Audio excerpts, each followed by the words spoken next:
लोकसभा चुनाव से पहले कई राज्यों की विधानसभा के चुनाव के साथ मध्य प्रदेश विधानसभा में भी चुनाव है।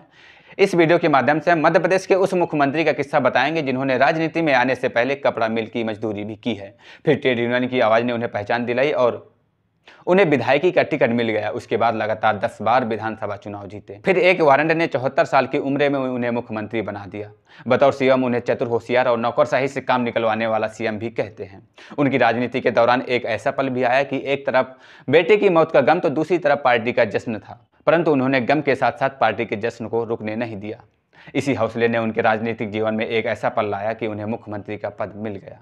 पर वो कहते हैं ना कि राजनीतिक खेल है मौके और समय का, यह कथन उन पर चरितार्थ होता है। नमस्कार, ये कहानी है बाबूराम यादव की, जिनका जन्म 2 जून 1930 को उत्तर प्रदेश के प्रतापगढ़ के नागौर में हुआ था। इन्हें बाबूलाल गौर के नाम से भी जाना जाता है।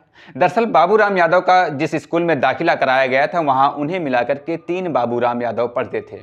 फिर एक रोज मास्टर साहब ने कहा कि जो उनकी बात को गौर से सुनेगा और सही जवाब देगा, उसका नाम बाबूराम यादव से बाबूलाल गौर कर दिया जाएगा। बस फिर उसी दिन से उनका नाम बाबूराम यादव से बाबूलाल गौर कर दिया गया। बाबूलाल गौर जब पैदा हुए तब ब्रिटिश शासन था। उन दिनों गांव में दंगल हुआ करते थे। बाबूलाल गौर के पिता श्री राम प्रसाद ऐसा ही एक दंगल जीत गए, जिससे खुश होकर के अंग्रेजों ने बाबूलाल गौर के पिता को एक पारसी शराब कंपनी में नौकरी दे दी। कैलेंडर में साल था 1938 और इसी नौकरी के साथ बाबूलाल गौर के पिता का गांव छूट गया। अब नया ठिकाना बना भोपाल।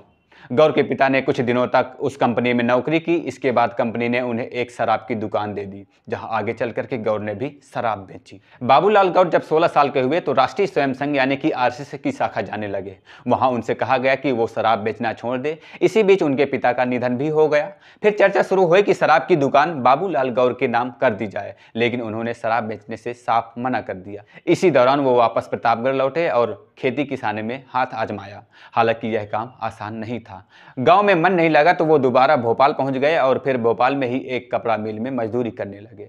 उस समय उन्हें रोजाना 1 रुपए की दिहाड़ी मिलती थी। यहाँ काम करते करते वो मजदूर संघ में शामिल हो गए, जो आए दिन मिल में हड़ताल कर देता था और इसी वजह से उनकी तनख्वाह भी कट जाती थी। इसी दौरान गौर ने आरएसएस का लाल झंडा छोड़ दिया और राष्ट्रीय मजदूर कांग्रेस में जुड़ गए, लेकिन वहां भी उन्हें निराशा ही हाथ लगी। और आगे चलकर जब भारतीय मजदूर संघ बना तो संस्थापक सदस्यों में से बाबूलाल गौर का नाम भी शामिल किया गया। साल 1956 में ट्रेड यूनियन लीडर का चुनाव हुआ, जिसमें बाबूलाल गौर के हाथ हार आई।